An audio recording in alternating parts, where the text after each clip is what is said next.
For the next 5 minutes, I'm going to tell you everything that you need to know about living in Coral Gables.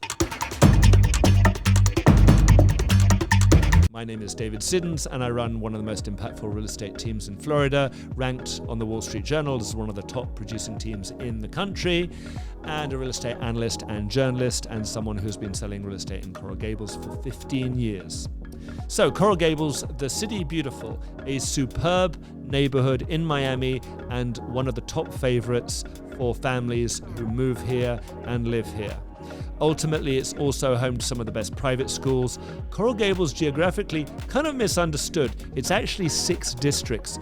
That's the way I view it. So if you look in a Coral Gables map and you're looking at homes, understand the difference. There's east of US 1 and there's west of US 1. West of US 1, you've got homes around the Granada Golf Course, which is located right at the top, which is close to where you've got, say, Coral Way above you. Those are certainly more affordable. Just below that, you've got homes that are around the Biltmore Golf Course, again, a beautiful golf course, very pretty. And then you've got homes below that, which are around the Riviera Golf Course, areas like the Italian Village.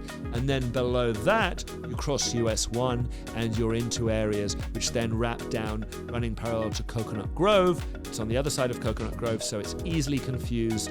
And then Coral Gables runs further down Old Cutler to some of the most expensive real estate that you will find in the whole of Miami in incredible gated communities of Old Cutler Bay, Gables Estates, and Journey's End. And of course, let's not forget Coco Plum and Tahiti Beach. So with this in mind, Coral Gables is a pretty big area, and when you look at homes there, they range from, let's say, 600,000 that you could get really above the Granada Golf Course, all the way to homes on Lucadendra Drive or on Arvida Parkway in Gables Estates, where you could see stuff at 60, 70, 80 million dollars.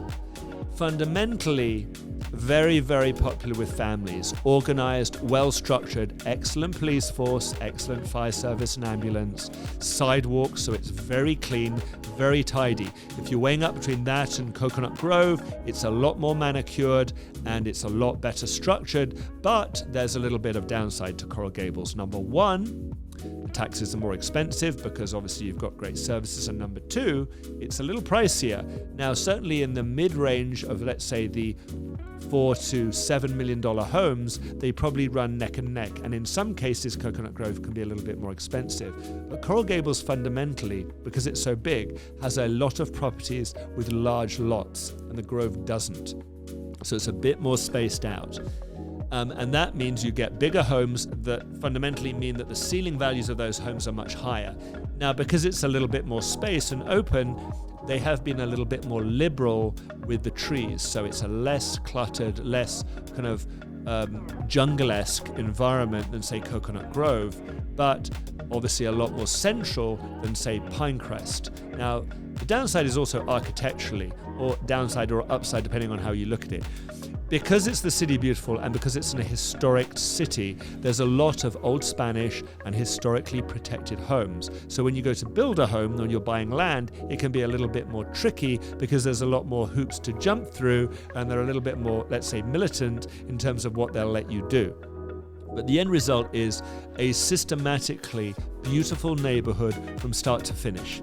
Now, if you think about the center of Coral Gables, you're talking about Coral Way, going down Miracle Mile, and looking at all the incredible restaurants and life down there.